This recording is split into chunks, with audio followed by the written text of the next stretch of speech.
Hello and welcome to today's episode of the World Class Real Estate Podcast. My name is Mark, and today I am joined by Mr. Ian Macbeth. How are you, pal? I'm all right.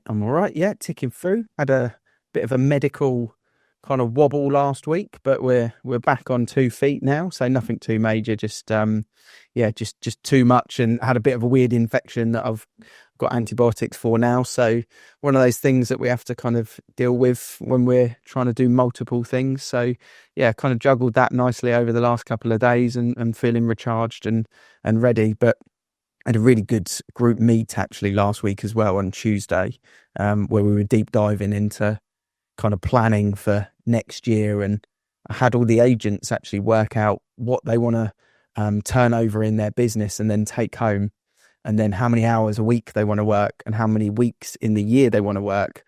And then we kind of calculated for everyone in the room what they're worth per hour, which was a really interesting exercise and for anyone that's listening, I'd do it, because it's quite eye-opening when you realise what you're actually worth per hour. And then you can get on a really good strategy about how you delegate, how you outsource, how you do more of the stuff that you really want to be doing. And it was quite a good exercise, quite a good session, which we'll probably touch a lot on that when our guest comes on later. But how are you, and how's the house sale moving along? Yes, I'm good, thank you. I'm glad that your medical issues are resolved. We talked about this a little bit off air because I am coughing and spluttering and just struggling with general health at this time of year, but I am trying to power through. So it is throat lozenges, Lemsips, and all of that sort of good stuff for me at the moment. That being said, I'm still here and still trying to get some work. And since last Tuesday, we have sold our house. So I think I mentioned on last week's podcast that we had a viewing. I might not have mentioned it. We had a viewing last Tuesday anyway. And I was like, this is going to be the one. I'm manifesting it. A first-time buyers. It feels right. And anyway, they came. They did another viewing with me after they offered on the house. We took all the details. They're seeing our mortgage guy. We got the reservation agreement signed the following day. And I'm really quite happy and quite relieved about that. And also, interestingly enough, really chilled about our onwards. I've said to loads of people, I was probably more wound up about selling the house than finding something, because now I'm like, well, we'll find something. It'll come. Like we've got a viewing on a house tomorrow. It's a house that we want to buy, but they've not found anywhere yet. And I'm like, oh, we'll just see what happens. Don't get me wrong, I went into this wanting to buy that house, so I hope it comes off. But if it doesn't, I'm nowhere near as worried about it now as I was before I sold my house. So it's funny, isn't it? How it's funny the different emotion you go on as a client, if you like, rather than as the actual agent yourself. It's a very different journey, but yeah, sometimes it can feel quite stressful. Sometimes it can feel quite relaxed, and I've experienced both on different house sales. So yeah, I kind of feel where you're at with it. It's nice to feel like the ball's in your court now, though. That's and I think that's it. And I think when we made quite a big push about our house on social media, and it didn't happen straight away. So then I probably started to feel the pressure of friends asking me, how's the house going? Clients asking me, how's the house going? And I think I probably felt like a bit of maybe professional pressure to prove that we know what we're doing. So whether or not we got the best price that we could have got, and our emotion may have impacted that, I don't know. But we're happy with what we've done and how we've done it. And I've got a big meet up with all of our friends on Saturday, and the fact that we've sold our house will be a big topic of conversation during that meetup. So I'm really pleased that we've been able to do it in, I think it was 3 weeks. So nice. And the running, how are we going to get through the running? Is that so the running has been impacted by this sore throat, cough, cold thing I've got going on.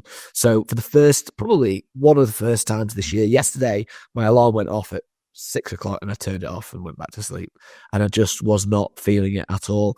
I went out and trudged through 5k on Sunday, I think it was. But I've just been under the weather and not feeling great to try and get to it. But I got up this morning a bit earlier than my alarm, got up at 5:30, did 10k before we came in this morning. So I've got 15k to do before the end of November, which is takes me to Saturday, which will take me to 100k in November. That was the aim. I've missed my gym session this morning, but chose to go running instead, but I can probably deal with that at the moment. So I'm going to do it, even if I have to crawl over the line. But yeah, I'll either finish it tomorrow and do 15k in one hit, or I'll do 10k tomorrow and finish it up on Saturday. But yeah, well done. So yeah, I haven't run since the event that I did 10 days ago now, but hadn't really fancied it, felt like it. But Black Friday got me on email, and I ended up buying some new running shoes last night. It's actually my birthday today at the point of this episode going out, actually. So we're recording the day before, but it's actually my birthday today as this episode goes out. So I've got myself some new trainers, and it's just something about getting new running shoes that just rekindles the motivation to get out. Even if it feel like slippers, don't they? Yeah, it's quite fun. These are race shoes, actually, trail race shoes for some of the events next year. But this is not the running channel. This is the world-class real estate channel. We could talk about running for a while, but talking world-class, the guest this week is one of the people that I would say our industry is legitimately better for having him in it, and the future of our industry is better for him being in control of what he's creating and influencing others in the industry as well. He's got multiple businesses now, but it's stemmed from his first business. Preston Baker is the estate agency company.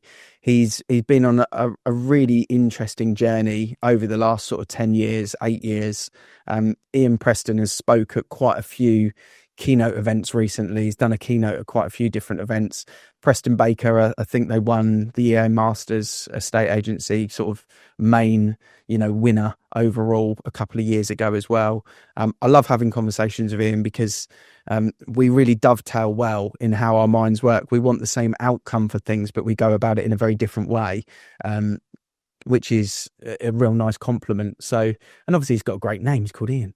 So, yeah, Ian Preston from Preston Baker is going to be our guest this week. And what we're going to do, and the reason why I want people to hang around, is we're almost going to do a bit of a SWOT analysis on the industry for 2025 with Ian in the call. And he's going to also share some of the things that he's doing with land, which is very exciting. What they've done with fees, which is not groundbreaking, but the way they've actually built it up is groundbreaking, because they've made it simple.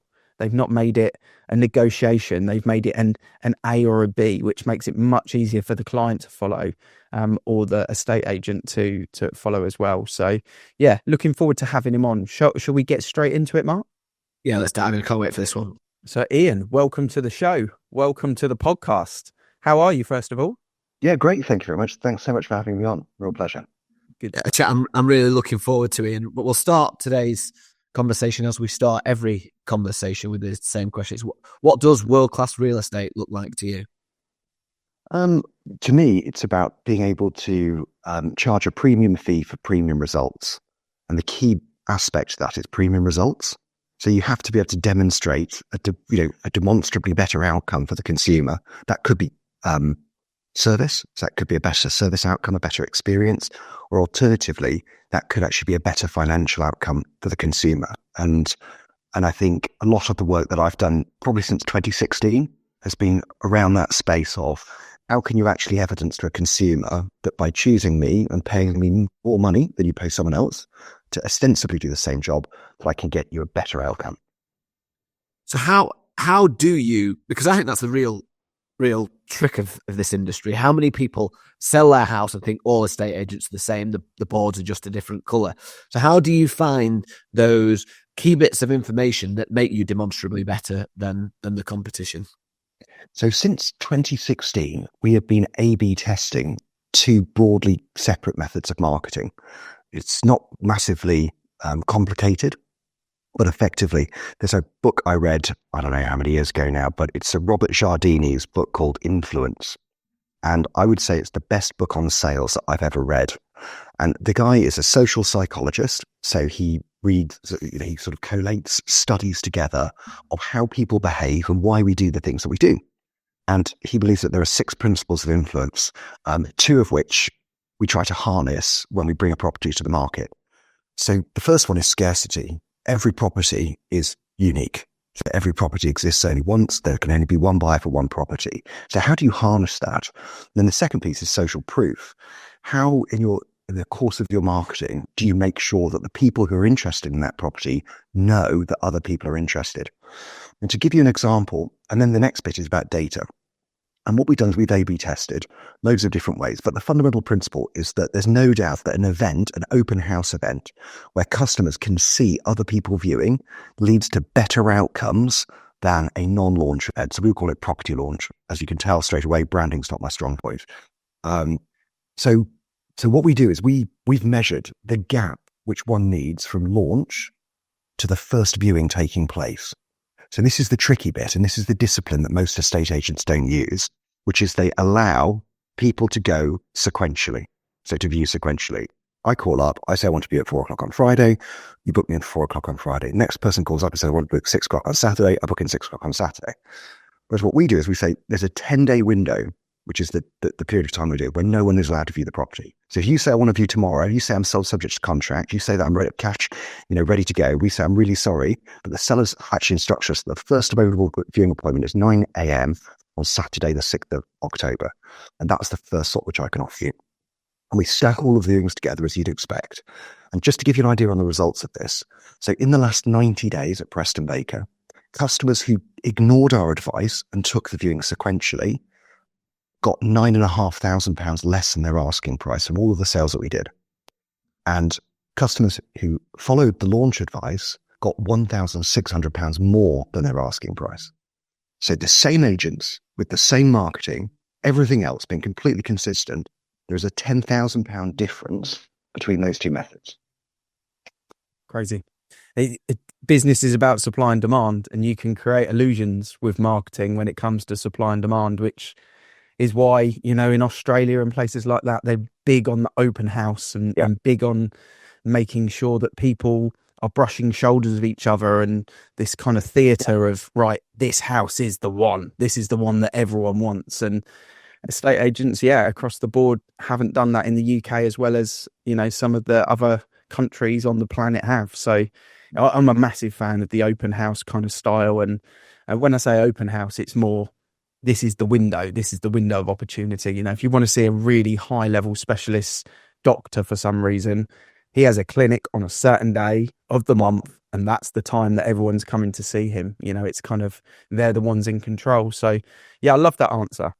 I think the experience is really important. And when you bring it back to experience and finances, then it's very easy to be in control of that conversation when you've got that data to say, look, if we do it this way, you're going to get over £10,000 more on average than doing it the other way, over asking versus that far under asking.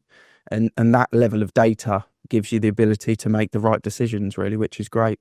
Yeah. Just give us a bit of a recap on Preston Baker from 2016, the journey you've taken it on. Let's kind of just cover that, because a lot's happened 4 years before COVID, 4 years after COVID.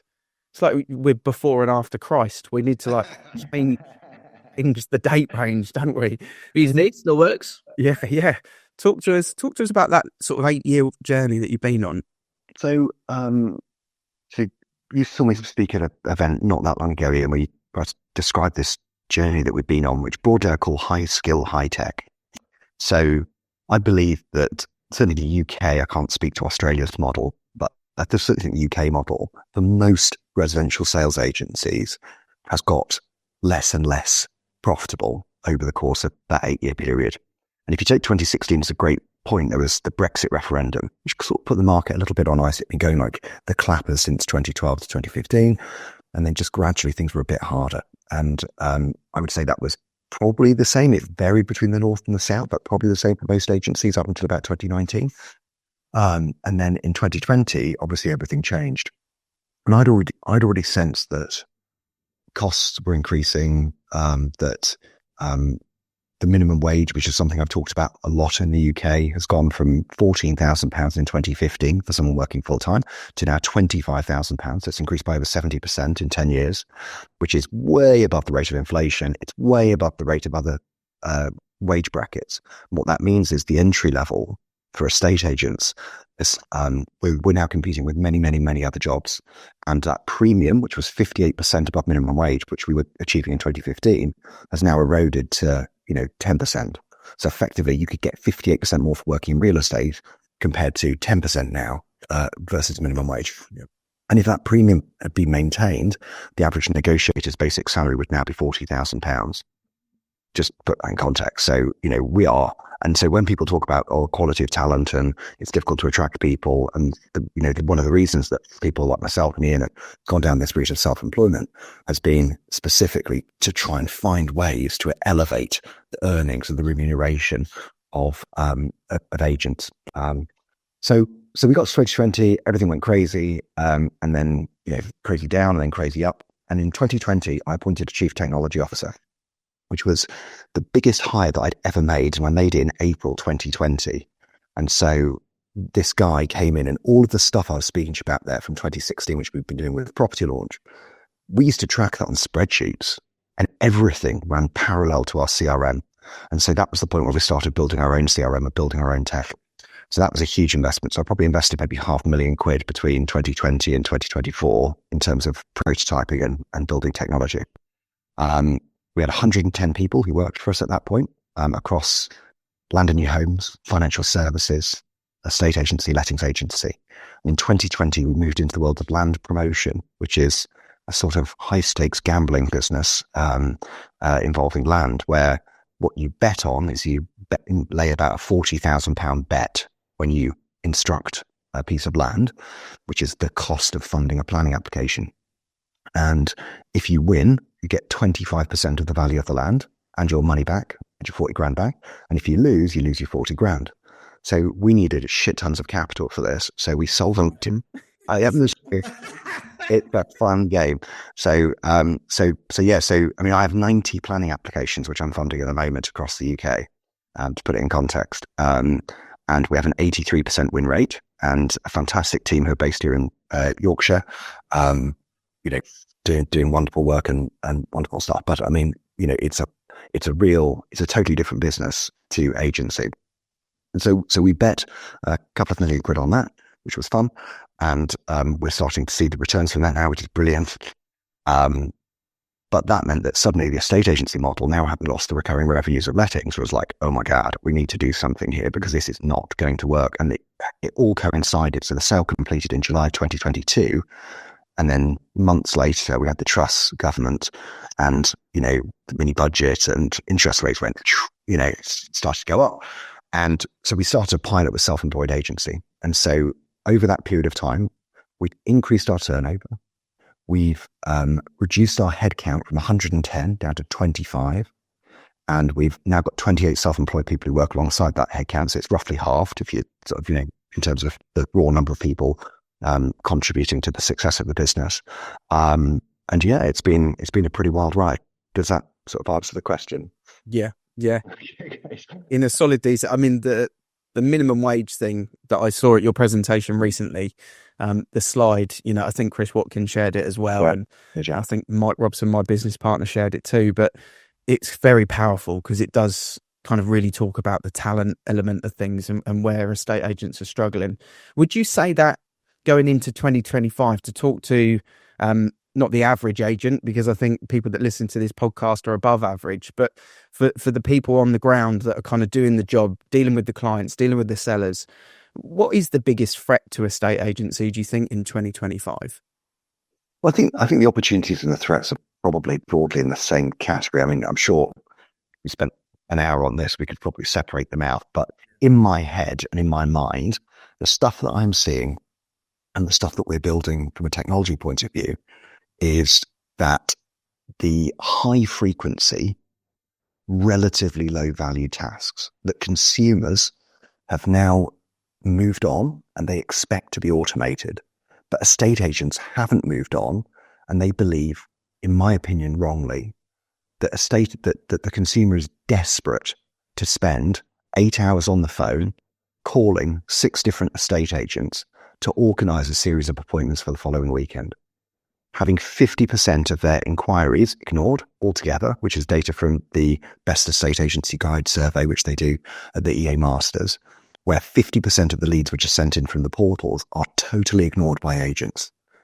And so the big threat, stroke opportunity, will be that a lot of what our current negotiators' work is, i.e. organising appointments, will be automated by artificial intelligence systems, which will be voice to voice. I saw a brilliant demo yesterday of this, and also text to text and text to voice. That those systems will be able to automate lots of things which we currently assume to be a minimum wage person's job or a entry-level job into a state agency. Now, the great news, in my opinion, is that the self-employed models, where you have a cradle-to-grave service from valuation or even appointment booking to handing over the keys, is that a lot of the stuff which makes that job really tricky to execute and do volumes maybe greater than 1.5 listings a week, means that if you can automate a lot of those other facets, you can increase the potential earnings of those self-employed agents. So I think there's a big opportunity in that space. And if you run a branch structure, then you can handle it with less people, but then you come into a different problem, which is how do you man your branches? And how do you keep them open when actually the work to do is out there, not in here? And they are asset. And then the branch transfers from a place where we do business to a marketing asset, but a marketing asset which has a liability, which is that you have to staff it. Yeah, I think the future of, I'm slightly off track here, but I think the future of traditional estate agents, because I know obviously Avocado is a self-employed model. You've got a self-employed model, so does Mark. And I know we bang on about that, but I think the future for traditional agents and the big corporates is the big flagship kind of county, like almost county level or major town, major city level office that becomes a property hub for people. If they can turn it into a property hub with solicitors on one floor, mortgage brokers on another, estate planners on another, it's the place where you go when you need grant of probate. It's the place where you go where you need something from a legal representative. It becomes the property hub. And obviously it's got your estate and letting agents on it. And then the agents can operate on a satellite sort of almost hybrid basis, still employed if you want them to be employed, but you don't need an office every 3 miles. Like we've always believed. That's the vision that I see for the traditional model. Yeah, I think the market leading agents will still be able to leverage, a fairly high branch density, but it will be restricted to the top 1 or 2, and everyone else, it just won't make economic sense. And they'll be doing, as you say, these fewer branches. And we did a matrix when we were designing this high skill, high tech strategy, which was raise, create, reduce, eliminate. So 4 quadrants: raise, create, reduce, eliminate. And reduce, in the reduce box, was reduce all branches which can be covered from another location. So therefore it actually becomes about the reasonableness of travel distance, which, as you say, is a city, isn't it? It's a city, it's a hub, and then that combination of, having some keys in a key safe at home and also then going to the office X or Y number of times. And actually how people get paid, whether they're employed or self-employed, is a perfectly reasonable and legitimate decision for anyone to make. But yes, the idea of premises on every high street and where you've got to man them, and that's the key. Yes, I think that could be really tricky, except for the market leading agents. Yeah. Right, then Ian. So that's a really interesting matrix as we talk about sort of the opportunities and threats for agency next year. What was in the eliminate box, out of interest, if you're willing to share? Of course. Yeah, of course. Yeah, absolutely. So in the eliminate box was tasks which can be completed by technology. So let me just bring up my strategy canvas. Sorry, guys. I'll have. It's the first time I've ever done a podcast where Mark's talking to Ian and I'm struggling not to answer. So is he talking to me? So on eliminate, we had physical premises that we covered from another premises. We had low value jobs, tasks and workflows which can be automated. On reduce, we had the number of people required to deliver a high quality service. So we want physically less people, but the same high quality of service. Raise profit per head. So that's the key measure that we use, which is how much profit per person are we generating. Investment in staff development, and then create self-service better than a human. Off-market search, which we could talk about if you want, and then new high-margin, high-skill revenue streams. So, for example, we set up a town planning business, we've set up an architecture practice. And so to Ian's point about the property hub, whilst we haven't gone down probate and wills and conveyancing, as I believe that might be the trajectory for Avocado, we've gone in the professional services, because of course that then dovetails in with that land promotion business. So then, we try to create an ecosystem where each part is sort of feeding the other. Yeah, that's the way to do it. Whichever route you're trying to create, whatever you're trying to build, it's to bring in data, to bring in contact information for the hub, the kind of heartbeat of what you're trying to build around it. And in your case, it's your land gambling, very fun and expensive kind of process, which is great. And on the opportunities and the threats, they do dovetail. I mean, but I know data is a big part of the way that you look at things as well. And it is a big part of the opportunity that sits with estate agents. And you're talking about AI and talking about WhatsApp chats in conversations we've had as well, where AI is obviously communicating, and it's an amazing place that we can go for estate agencies. I really want estate agents to not fear it, but to embrace it, because I think that's the way to do it. It's going to be the norm very, very quickly, and already is in a lot of industries now.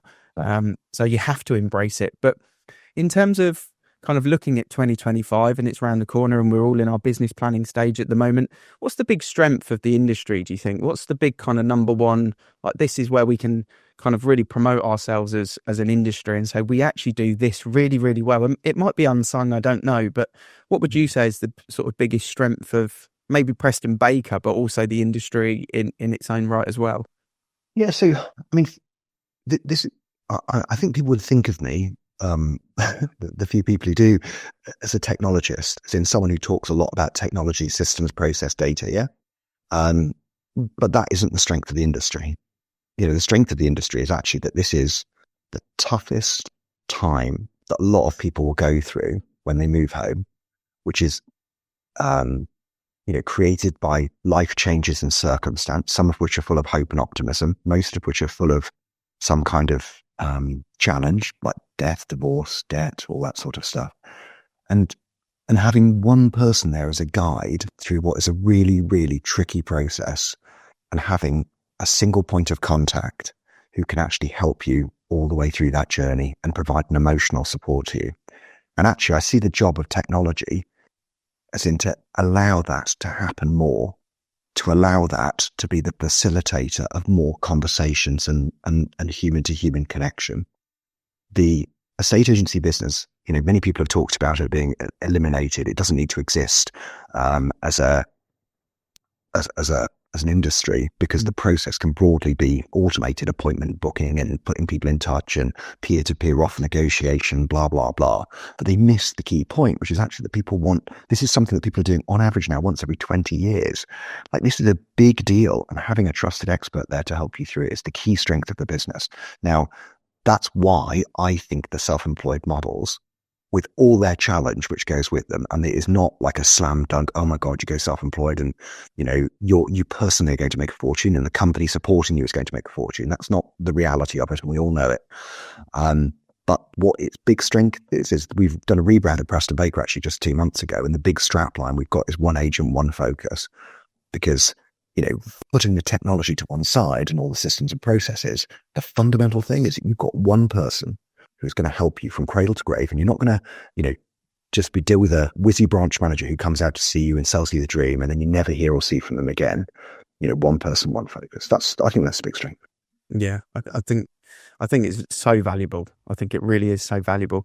Well, I've had the pleasure of, over the course of the last 6 months, filming with clients that have been prepared to come in and film kind of like mini podcasts, but more, it's not a testimonial of Avocado, it's how their experience was in the property game. And most of them are 15 to 20 minutes long. And actually, the first question I always ask them is, what was your biggest worry about entering the market and trying to sell your property?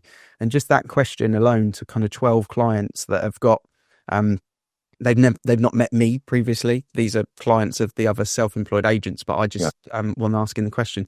And it's amazing what you hear and some of the stories you hear. And people have a big kind of frustration and a big concern about that big sales pitch in the valuation. Because when someone's asking for a valuation, they're expecting an estate agent to come out and give them advice and give them a bit of an education on the market and give them rational, logical reasons to why they feel this is the price that I'll achieve on my sale. And often in evaluation, there's not the conversation of, look, I think we market at this price where you should expect to get around this price. It is just a full sales pitch. And that was a big part of what all of these clients have said to me, is they felt they were sold this dream. The expectations were high. They weren't delivered on. It was frustrating. And then they've changed agent, or they came off the market. And that was that was an experience they'd had before. And that was what they were worried about this time round. And I think that's something that we have to look at as an industry, put self-employed to one side, but just as a general average, is, are we giving the advice that we've got? Because we've got so much knowledge. That question that you get asked by someone you just met that realized you're in the property game, that says, how's the market? That until that question stops getting asked, we're valuable to the market, but we have to share that value with the market rather than constantly selling. So yeah, I agree with you. That's the opportunity, the strength, the weakness, the threat. It's all wrapped up in one, really, isn't it? It is. And I know, it's not like that's not new for 2025, is it? The opportunities are, how do we employ systems to allow us to do that more? And I think that really that's the bit which is new. That's the bit which is scary. That's the bit which is going to require people to rethink what they do. And you've got to understand this from a commercial point of view as much as anything else, which is, if I can create an AI negotiator who costs me pennies, who's available 365 days a year, who can close for mortgage appointments and valuations at maybe only half the rate you can, but does it for free, and I'm the one agent in town who doesn't employ that technology, or maybe there's only one agent who does, they were able to deliver their service, pay their people more, and have more people at the premium end of the employment scale, or the self-employment scale, the people going out, meeting, greeting, selling, creating unbelievable social media content, calling their customers, talking to them, because all of that other stuff is being done by an AI booking tool, negotiator, all of those bits and bats, and doing it with an efficacy which is comparable, or maybe slightly less than a decent human. That's the bit which I think is going to pose really difficult questions for agents, because so many people out there are going to be like, no way, this is a personal business and you can't do that and my customers won't want it. But listen, I went out for dinner last night with my darling wife to the Ivy Asian, which I'd never been to before. I don't know if you've ever been to one of those. So most people have been to the Ivy chain. And I called up to change the reservation to let me know that I was half an hour late. And I had an AI reservation assistant, voice to voice, who changed my booking and moved it back by half an hour. I didn't speak to anyone. When I got there, they had a guy dressed in a massive red coat who opened the door for me and my wife. And on the way back out, I asked him, I said, I don't mean this disrespectfully, but is this the whole job? He goes, yep, that's what I do. So think about that. They've got a samurai, and I put this on LinkedIn today, they've got a samurai having a piss at a urinal who talks to you, to create an experience which is different, which is remarkable, which is comment worthy, which is shareable. When the food arrives, there's fucking dry eyes coming out and all that shit, and you see people photographing their food. Yeah, not me. I photographed the samurai by the urinal. But impressive. Yeah, you did. And it's really dark when you go in. So you just hear this sort of like slightly sinister Japanese voice talking to you, and a samurai stood at the urinal. But the point is that they've taken the time and trouble to hire a big guy in a red coat to open the door, but they deployed AI when it comes to the booking system. I think, I was just going to say, I think that viewpoint on AI is something that a lot of estate agents could learn from, because I think there is a bit of a fear within the industry that, artificial intelligence is going to take our jobs, but actually the way that you put it, that it can then allow us to afford to employ more high skilled people to increase that profit. We've talked on this podcast before, profit is not a dirty word. We shouldn't, shy away from the fact that we need to earn profit. Do you think that the nature of artificial intelligence and the nature of some of the systems that you're talking about here will give some agencies that do embrace it a a lead within the industry that is going to be very, very hard to claw back in years to come? Do you think there's a bit of almost a tipping point that people that embrace this and get on board quickly will see their performance accelerate? Certainly in the short term. So without a shadow of a doubt, I think in the short term, it will lead to agents who adopt this technology getting a commercial advantage. In fact, there's a couple of things on AI which I should say, which is that AI, so the estate agency world, the reason that my Greenhouse OS business exists and is because PropTech, and I'm going to be super controversial here, is a series of bolt-ons which are solutions in search of a problem. Yeah. And you end up with a maze of parallel products, parallel systems, which often struggle to talk to each other. Or indeed, if they do talk to each other, you've got to buy multiple platforms for multiple products. Yeah, that's the way it works. And your data is not easily accessible. So for example, the reason I'm able to tell you in 90 days that we're selling houses for £10,000 more with property launches because we created a field saying property launch, true or false. And we threw that into our CRM. And therefore, we just create reports saying, hey, showing all the ones which are true and all the ones which are false. And just tell me how many offers did they have? How many viewings did they have? What price did they achieve? Blah, blah, blah, blah, blah. And that literally took me 10 minutes to spin up because we can ask the questions. So the first thing on AI, the number one thing is AI is only going to be as useful as the information that is able to access. So if you've got a chatbot on your website, a beautiful, wonderfully crafted AI chatbot, which can talk about the information which is on your website, because it can scan the listings and the data's there. But what it can't do is check what viewing availability that individual property has, or it can't read the PIQ, which is housed on your CRM, to be able to tell the customer when the boiler was last serviced.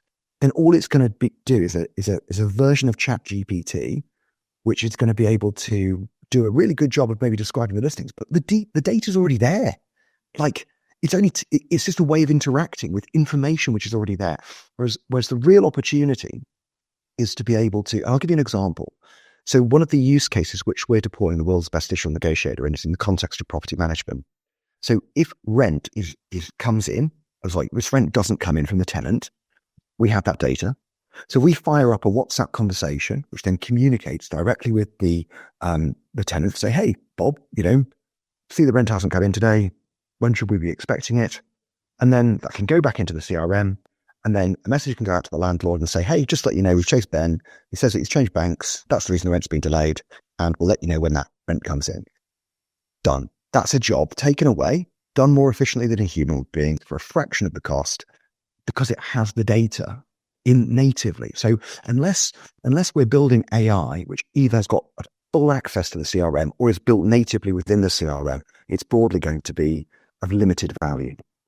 And it will be, like you say, the magpie effect of all of these little prop tech bolt-ons, add-ins, and the whole array of them that, all of a sudden estate agents feel they need all of it because the competition has got it. And then it goes back to what you initially said, which is it becomes very unprofitable to own an estate agency business, which is ultimately, why we see some fail is because they've tried to adopt too much and not looked at it from a proper planning perspective. And they've just taken too much cost on for not enough turnover that they're spitting out, and the industry is difficult.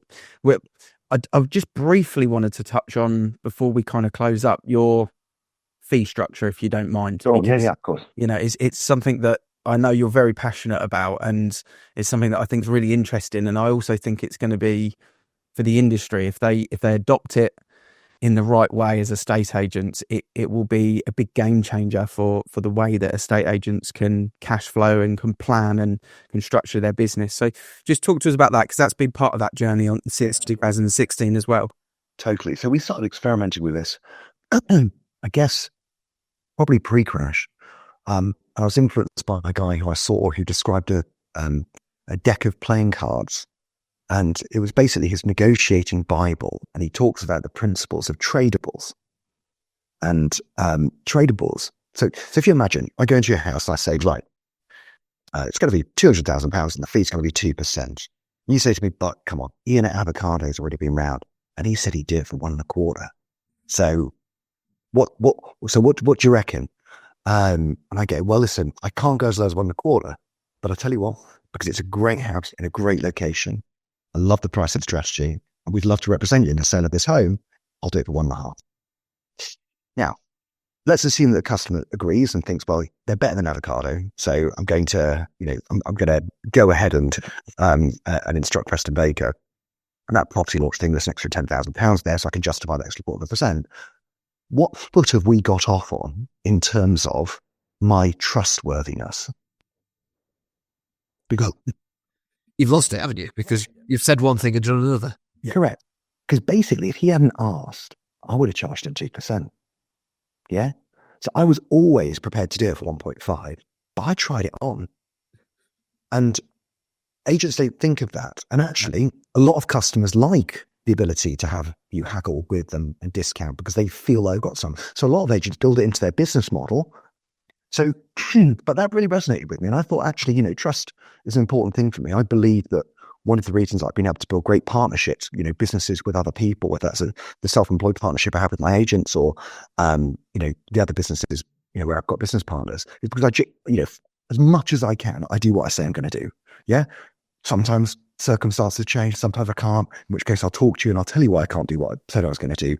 But basically, if Ian says he's going to do it, then he's going to do everything he can to make sure he does what he says he's going to do. That's a big personal principle of me, and I hope that's something which has served me well. So it didn't really resonate with me. So I thought, okay, well, could we trade? So in other words, if you say you don't want to pay 2%, you want to pay 1.5, what is it that I could take away, or what are the circumstances I could change in our deal where I'm not discounting, I'm trading? And so we created this app which had all of these different options on, like, you could take off the premium listing, you could take off the social media campaign, you could do this, you could do that. And also then we have this slider where if you paid a little bit of the fee up front, up to 30%, you could reduce your fee. And that was what we built first of all. It was unbelievably complicated. And if you want to learn anything about my weaknesses, it is my ability to take an idea and not then simplify it and simplify it and simplify it. So it's like super easy to use. So it's like it'll end up with too many permutations, too many options. And so over years, we ended up where we reduced it right down to the slider. And effectively, the first challenge that I throw to estate agents who haven't heard me talk about this at the moment is, what is your average pound note fee? So Mark, I'm going to ask you that question. What is your average pound note fee, if that's not too commercially sensitive? On the market or completely? Oh. Okay, so completed, we'll take that out. So £4,600. £4,600. Okay, great. And so when I ask agents that question, the first instinct of where we think about that, and it's really great that you've identified that there's a different fee on listing to a different fee on completion. I would say 90% of agents just talk about their completion fee. Yeah. So the argument that I make is, I want you to think about your fee divided by your number of listings. So if you banked £1 million last year, and you listed, 1,000 properties, then your average fee per listing is £1,000. Yeah. And so if you then took £200,000 up front, you'd now be doing £1.2 million, still off 1,000 listings. So you'd now be £1,200 as your average revenue per listing. So I did this exercise in 2021. And I realized that my average fee on listing was £1,621. And I was like, that's shit. That is really, really shit. And I'd always thought of myself as a premium fee agent. And I was like, I can't really afford to spend much in terms of marketing to be able to acquire a listing. At that point, it was costing me about £500 to acquire a listing. And I was like, that's a lot. So anyway, so we went through this journey, and we've now got that number up to £2,621. So we've now added £1,000 onto our revenue per listings, increasing our revenues by 60% for doing the same amount of business. And that's over a 3-year period. So effectively, there are 3 options which a customer has. There's no sell, no fee, which is the traditional way of doing it.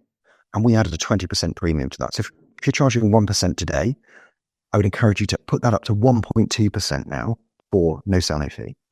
If someone pays you a small contribution up front, which in our world is £300, they get that 20% off. So they now get 1%, including a 295 contribution up front. And if they slide it all the way to the right, they get another 20% off, which would take them down to 0.8%. And then that would be paying everything up front. And that's how it works. And what's great about this is you're looking at it in a slightly different way, because people look at their banking, look at the units, do the division on that without going a stage back where we actually did the work, which is in the listing. Because you do the same work ultimately, or a bit of after sales care, for the listing. The hard work goes into the marketing. We pay the right move bill based on, the listings, not on the completions. So that's why I think it's great. It's why I brought it up. I just think, especially for the independent agents and the self-employed agents that can really change that very quickly in their business model going into 2025. And I think for the client as well, it's great because most clients, they do want to commit to that agent at the first port, but they're really committed. They're really part of what's going on. One of the hardest things to upsell on is if you're trying to upsell on a mortgage lead for a client that's already paid the mortgage broker the £500 for the first appointment. You're not winning that. It's not happening. It's very difficult to win that. Even if you believe you've got a broker on your side who is the best in the world, they've financially committed to that other broker. They've financially and emotionally committed to that other broker at that point. You're not winning that upsell at the point of offer agreed or whatever. And it's the same for this, is you become a representative of the property of the client and you're bought in at that point. Everyone's invested. We invest heavily, don't we, with our marketing, our time. But it's nice to have the investment from the client as well at that point. So yeah, I think it's great. And there's probably two more things on that. So number one is that the more someone pays up front, just to evidence your point, the less likely they are to withdraw. So you will see an aggregate increase in your sales rate by doing it. So you will sell more houses for more customers. Like, that's just a statement of fact. And we get 20% of customers now who choose no sale, no fee, which means that 80% of customers pay something upfront, with 20% paying everything upfront. So think about that: 20, 60, 20 are the proportions between paying nothing upfront, something upfront, everything upfront. And the aggregate amount we take upfront now per listing is £1,000. So yesterday, I saw come through on the Slack channel that we had a £7,000 upfront fee and a £5,000 upfront fee. So again, if you're thinking this is only for cheap properties, it is, across a range of capital values, you will find people wanting to commit to pay everything upfront. And for those of you who are squeamish about it, think, wow, that's a bit purple bricksy, isn't it? And I don't really want to associate myself with purple bricks. All I would say to you is that the consumer is the person who's choosing. So you're not saying that someone has to pay up front. You're saying that you can pay nothing up front if you want to, and that's perfectly fine with me. However, if you want me to take all of the risk in marketing your property, that you have a change of circumstance or a change of heart, there's a premium which is attached to that, which is why that costs 1.2%. You can, if you are prepared to share some of that risk with me, I can take 20% off. And if you want to take all of that risk because you're certain that you're going to sell, then we can discount the fee further and we can adjust the strategy. And this is the concept about tradables, is that what I'm trading is, whilst I am reducing the cost, I'm trading something with them, which is risk. And that's the trade. I think it's the opposite of the purple bricks illusion. It's the people that can afford to pay £7,000 up front are the exact client that we all would love to work with, because they're the people that can afford to put £7,000 up front. In the same way, in my 20s, I would get my car insurance and pay 20% more because I'd pay it monthly. And in my 30s and therefore after, I do the deal and pay it up front annually because I can afford to. It's the way that the more wealthy people look at things, is how do we save ourselves money on the long term? And if that means paying it now, we'll do that deal because we'll have more money at the end of it. And I think that's the market you end up talking to, which for all of us on this call and a lot of people listening, that's the market that we would love, because they're the ones that do the most business and they're the nice chunky fees that we talk about. So yeah, I always love having a conversation with you, Ian, and listening to you talk passionately about AI, fees and tech and these types of things. But it's been really good to kind of almost look at that for estate agents listening. And yeah, it's going to be great to see what the next 8 years does if it does any sort of level of trajectory in the way that your last 8 years have been, it's going to be a very cool and interesting story to watch and follow, because there's still a lot going on in the background for what you're creating and what you're doing, and some things that we've not spoke about as well on this call. But yeah, really enjoyed the podcast. So thank you for joining. Thanks for coming on. Yeah, thanks very much. Thanks for inviting me. A massive thank you once again to Ian Preston from Preston Baker for joining us today. I'd never met or spoken to Ian before today's podcast. Ian, this Ian Squared is going to be a running theme for today. But he is a real bright mind for the industry, and you can see how tuned in and how high level his thinking is from the chat that we had today, I think. Yeah. I think anyone listening will have taken value in multiple areas, or at least one area of focus that they've got. I love the journey that he's been on, and I love the way that he's taken not a gamble, he's taken a strategic risk with changing the way the normal blueprint of a state agency should be. He sold his lettings book to fund something totally different.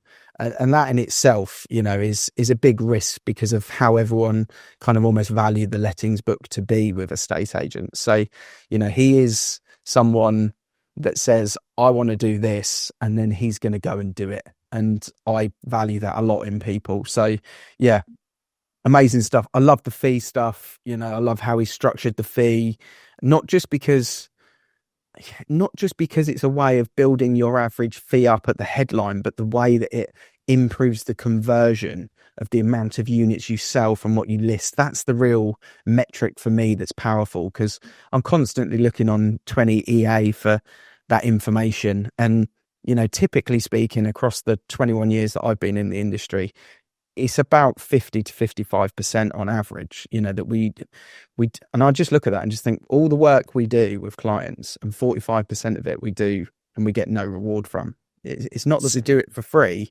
It costs us money to do it. So I think that's a great way of looking at it. Sorry to interrupt. I think that's a great way of looking at it. And I don't think I've ever heard of people look at revenue per listing before. It's certainly not something that we've done in our business, but it is something that we are going to be doing moving forward. We're doing a lot of planning, and we've been talking a lot about the measures that we look at. And I was listening to a podcast this morning. They were talking about looking at your KPIs, if you want to use that, or whatever term you want to use. But that is a fabulous measure that all estate agency businesses should be looking at, because it's where you spend your time and your money. Yeah. And if you can get a financial commitment up front, fantastic. If you get the whole fee up front, amazing, because we all know where we stand at that point, and obviously there's some T's and C's involved in it, etc. But we all know where we stand. We all know what we need to do. And yeah, it's just having that commitment from a client to say, right, we're in this together. Let's work through and achieve the goal that you want to achieve. And yeah, I really think that's really cool. And I like the way he actually looked at the strengths of the industry as well, because he is very AI tech focused, but at his raw, most authentic way. The strengths that the estate agents got, and the human touch, and the analogy that he used with the restaurant that he went to with his wife last night just paints a really interesting picture to how people can slightly pivot in a few different areas.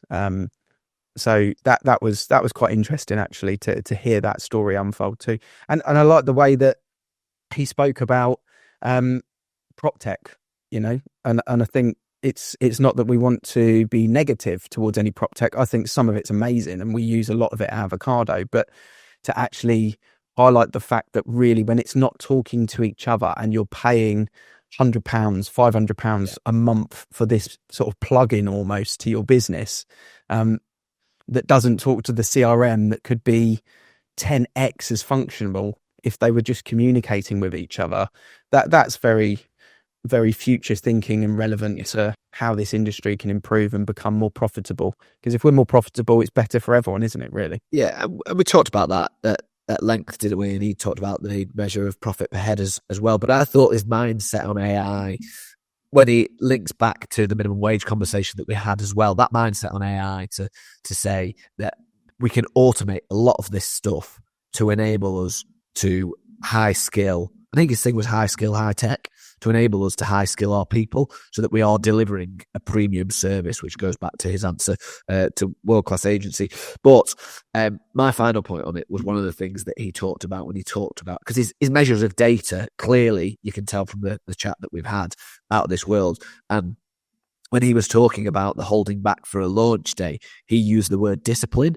And I think that is a really interesting word that no doubt he runs throughout his business and his life, I imagine. But I've not thought about booking a viewing as having a lack of discipline before today. But actually, if you're booking a viewing before going through that process, then it is a bit of a lack of discipline. And that just was just a little thing that he said that I wrote down that I thought, amongst many others, are sort of key takeaways for us to reframe, to focus and to talk about with our teams, which is what I'll be doing very shortly. Yeah, absolutely. No, great episode. Really enjoyed it. Great guest. And really, really good way to kind of get people thinking as we go into that planning and changes and bits that we're going to try and improve in 2025. Yeah, absolutely. So thank you once again to Ian for joining us. Ian Preston, that is. Oh, thank you, Ian Macbeth, as well, but mainly for Ian Preston for joining us today. If you have enjoyed today's episode, please reach out on social media. I've had a couple of messages actually recently. I didn't mention Ian, about people who've really enjoyed it, reached out on LinkedIn. And I think that's probably where you will find Ian Preston most probably as well on his LinkedIn channel. He's very active on there. I'm Mark Worrell. He's Ian Macbeth. Thank you very much for listening. We'll see you again next week.